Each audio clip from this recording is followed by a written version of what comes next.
Alright, so in this video we're going to revisit undetermined coefficients, or the method of undetermined coefficients, and we're going to start with this example. Please notice that I referenced two formulas here.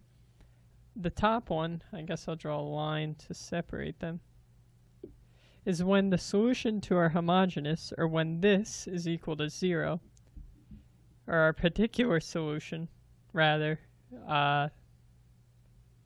sorry, let me say that a little bit better. This is when the solution to our homogeneous equation, or when this is equal to 0, is complex, this upper one.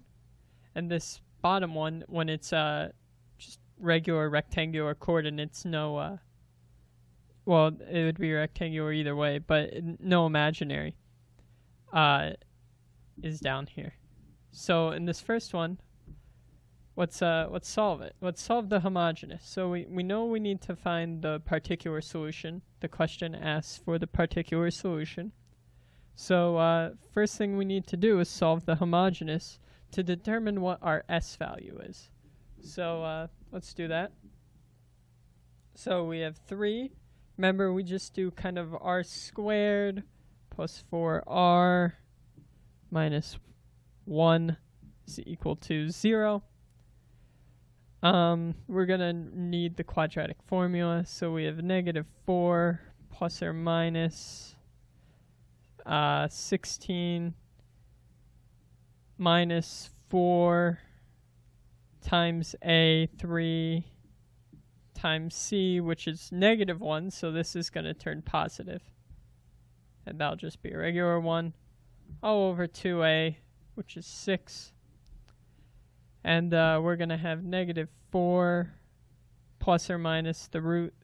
16 plus 12 is 28 over 6. There is no square root of 28, and the way we determine S is S is equal to 0 if it doesn't match our root. S is equal to 1 if it does match our root. One of the solutions does. S is equal to 2 when it's a double root that matches our root. So what is our root? Well, our root is determined by the e to the rt term up here. So here we have an e to the 0t, right? Because there's no e term with this. So it's 0. E to the 0 is 1. So for this to equal 1, we would need one of these solutions to equal 0. For this to equal 2, or S to equal 2, we would need both of these solutions be equal to 0. But since none of these are equal to 0, S is equal to 0. So this is a non-complex number. It doesn't have any imaginaries. So what we need to do is we need to use this formula.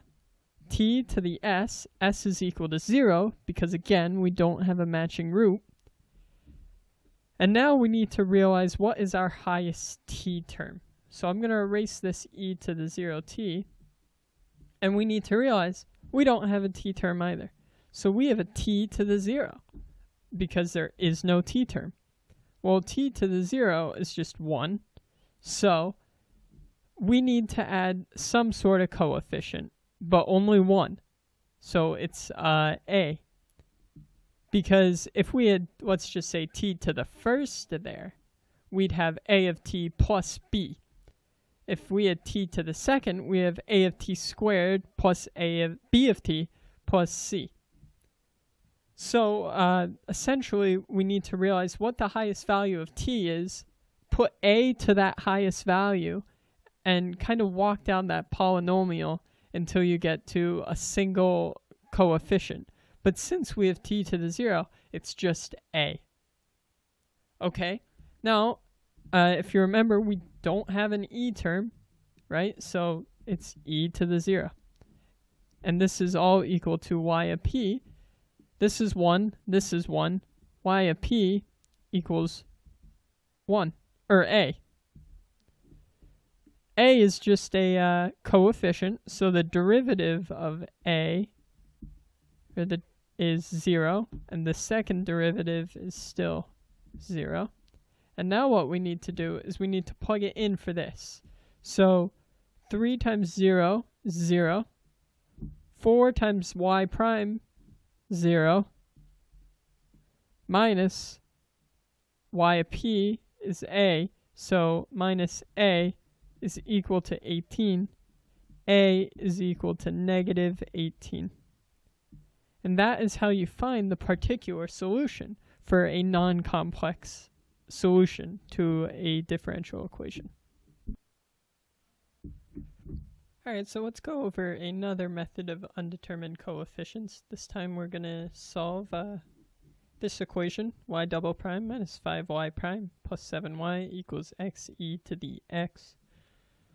So what we need to do right away is do r squared, or solve the homogeneous rather, minus 5r plus 7 is equal to 0, right? And then this isn't going to factor, so we're going to have to use the quadratic formula. So that's 25 minus 4ac, 4 times a times 7 minus 28 over 2. And the first thing you want to realize is this is going to be a complex root. And now your initial thinking may be, well, we need to use the complex formula. But we actually don't use, or this is a complex formula. We don't use the complex formula because we choose the formula based on what's given to us. And since we're not given any cosine or sine over here, we need to use this formula. And we need to realize that since this is that's a negative 3. That's why it's a complex root, because the square root of a negative 3 is a imaginary number. So we need to realize that we need to use this formula, and we need to realize s is equal to 0, because here we have e to the 1. But our solutions are 5 plus negative root 3 over 2 and 5 minus root negative 3 over 2. So for s to equal 1, one of these, or this root would have to match one of these. For s to equal 2, this root would need to match both of these. But none of them match, so s is equal to 0 again. So our particular solution is y of p, t of 0, and now we need to recognize our highest x value. So in the last problem, our highest x value was 0 because we didn't have any x, or in the last problem, I think it was t. But either way, we didn't have any. It was just a number. But here we do have one. So we need to do a to the x, but we can't forget about the b. So plus b. And we add that b because you march down the polynomial. So if this was x to the 4th, it would be a to the x 4th plus b to the x 3 plus c x squared all the way down to d would be x to the 1st e. So you just march down the polynomial. And you will see that in another example we do. But for now, that'll do. And e to the rt is just e to the 1st. Okay, now simplifying this a little bit, we get y of p is equal to a to the x e to the x plus b e to the x. That's an x, sorry. So now what? We take the derivatives. So y prime of p is equal to a. We're going to have e to the x plus x e to the x, because that's a product rule, plus b e to the x. And now y double prime of p is going to equal a e to the x plus e to the x plus x e to the x plus b e to the x. So let's simplify that a bit. Y double prime p is equal to a e to the, or 2 e to the x plus x e to the x plus b e to the x. Remember, that's a 2. Now what we need to do is I'm going to erase this work here, so we have a little bit more room. What we need to do is we need to plug in the derivatives. So we have y double prime is equal to a 2ex plus x e to the x plus b e to the x. And then I'm going to write the second part down here. So dot dot dot minus 5. Y prime is a e to the x plus x e to the x plus b e to the x. That whole thing is distributed to that. And then I'm going to write the second part down here. So we have plus 7 a to the x e to the x plus b e to the x. And now what we're going to do is we're going to group it. And this is all equal to x e to the x. So any term that's x e to the x, we're going to set it equal to 1 because we have one of those. So we have a x to the ex. There's no x to the ex for b. So minus 5a, because we have, well, this a is here too. We have a 5a x to the ex plus 7a. And that's going to equal 1. So we have negative 5 plus 7 is 2, 3. A is equal to 1/3. All right, and now b is, let's just say e to the x's. So I'm going to do that here kind of as small as I can. We have a, because we have a b to the x minus, oh sorry, b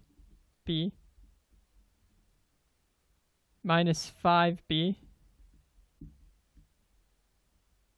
plus 7b is equal to 0.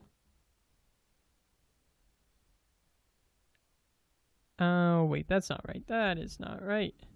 Can't do that. Oh, wait.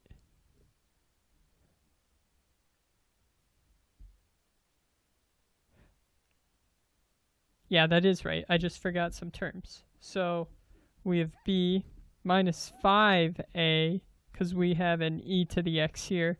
We have it. So we're grouping all the functions with e to the x. So we have e to the x here, minus 5a e to the x there, plus another b, or a minus 5b rather. Then here,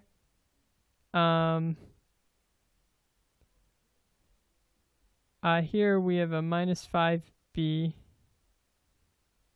minus 5a, or oh, I already included that, plus 2a, because there's a e to the x there, 2a. Plus 2a. And then here we're going to have a 7b, plus 7b. And that's equal to 0. Kind of running out of room. Sorry about that. So essentially here we're going to get 8 minus 5 is 3b. Let's cross those out. And a 5 plus 3a, or minus 3a. But a is equal to 1/3, so we're just going to get minus 1 is equal to 0. And b is equal to 1/3. So again, what we did was we grouped all the e of x's and x e to the x's and solved for those coefficients like we do in partial fractions. It's the same procedure, just without the partial fraction. We're grouping when the coefficients are equal to what's on the right side. And this is just one big long equation. So anyways, we have a to the 1/3, and we have b to the 1/3. So we need to plug that in to our particular solution. So I'm going to erase all these derivatives because we don't need them anymore. What we need is our particular solution. So back in the very beginning, when we solved for our particular solution, we found our particular solution to be equal to this, which is a of x plus b. A is 1/3 x plus b is 1/3. So that is our particular solution. All right, so let's do one more where we have to solve for the coefficients using the method of undetermined coefficients. So we're given this equation. Like always, we're going to solve for the homogeneous minus r plus 49 is equal to 0. Oh, let's think. Is this going to factor? Nope, I don't think so. So we have 1 plus or minus 1 minus 4ac, which is just 4 times 49. Oops, I do not know that. Let's just, I forgot my calculator, so let's just kind of, 9 times 4 is 36. 4 times 4 is 16, 19. So that's 196. So 1 plus or minus 1 minus 196 divided by 2a, which is just 2. And what we need to realize here is we're going to need this formula here, where we use the complex. And what this means is our regular term, our non-imaginary term, so in this case it's 1/2, must be equal to alpha.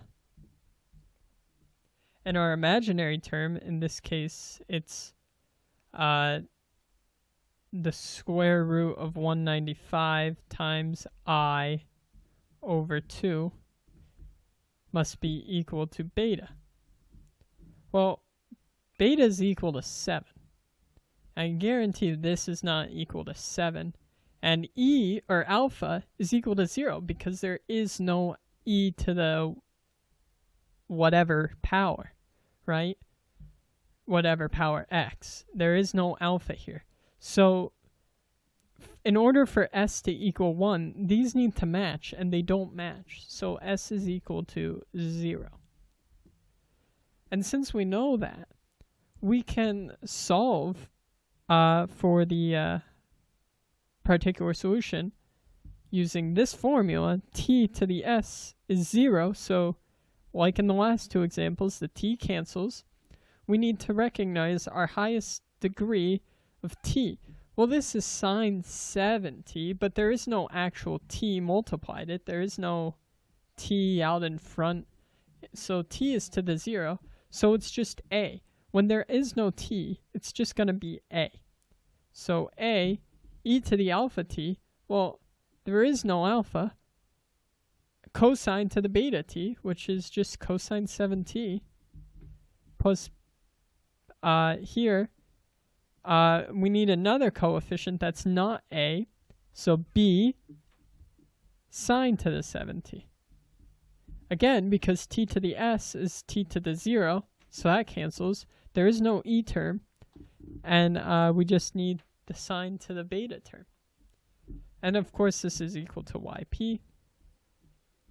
So y prime of p is equal to negative a sine 7t times 7 plus b cosine 7t times 7. And y double prime p is equal to negative 49 cosine 7t times a. I forgot to write the a. minus 49. I'll write the b here this time. Sine 70. Okay, so now what we need to do is plug it in here. So I'm going to erase this work because we don't need it anymore. I really should remember to bring my eraser over more. That's okay. So what we need to do here is that we're going to have negative 49a cosine 7t minus 49b sine 7t. Alright, and now I'm going to write the next term down here. So minus, just so I have room, negative a sine, or 7a, negative 7a sine 7t plus b 7b 7b cosine 7t.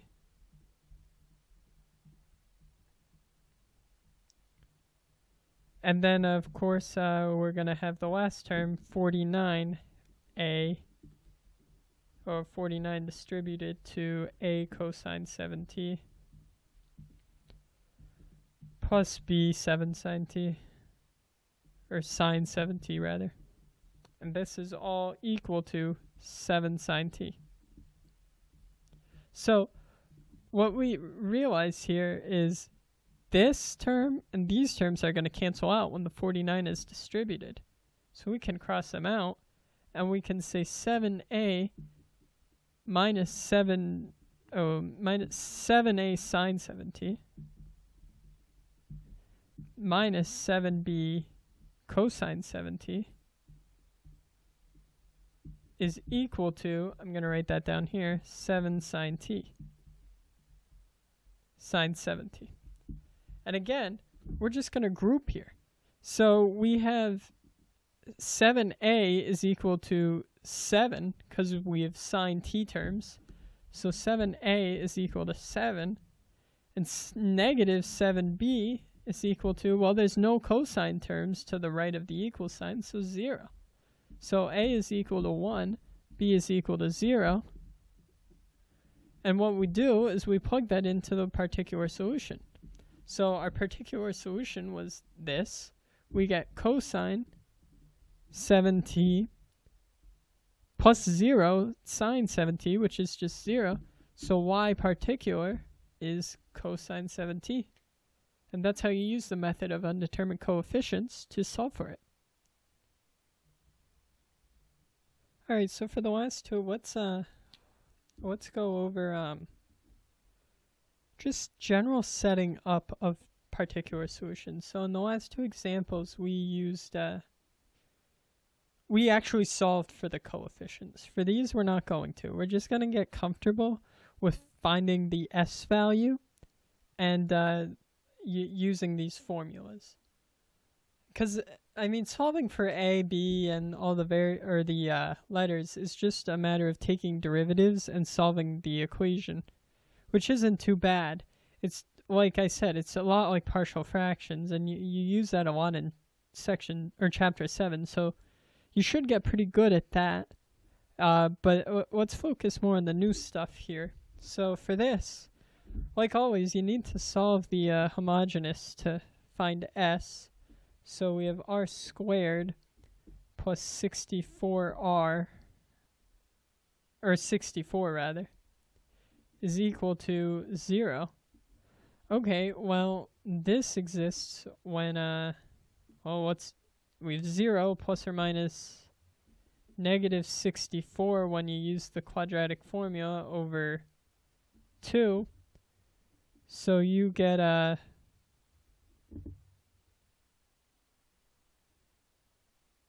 that right? Yep. 0 minus 64.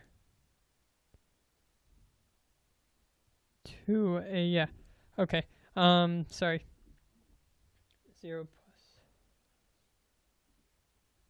plus. 4 times 64. And this is going to simplify. Sorry, I forgot the 4 in there. Just the quadratic formula. And when you simplify that, it's going to be 8i. 8i. Because you'll get the square root of 4 is equal to 2. The 2's will cancel, and then you just have the square root of negative 64, and that gives you 8i. Plus 0. Because 0 divided by 2 is that. And if you'll notice here, we don't have an e to the something term. So our r is 0 because we have e to the 0. And we have beta is equal to I. And remember, beta has to equal the imaginary, and the real part has to equal what e is to. So this matches. So we have s equals 1. And since s is equal 1, we're going to use this formula. Because we have a sign given. So we're going to have t. Our highest value of t is t cubed. So we're going to do t cubed a plus t squared b plus t c plus d times the cosine 8t. Doesn't matter which one actually. But I'm going to follow the formula.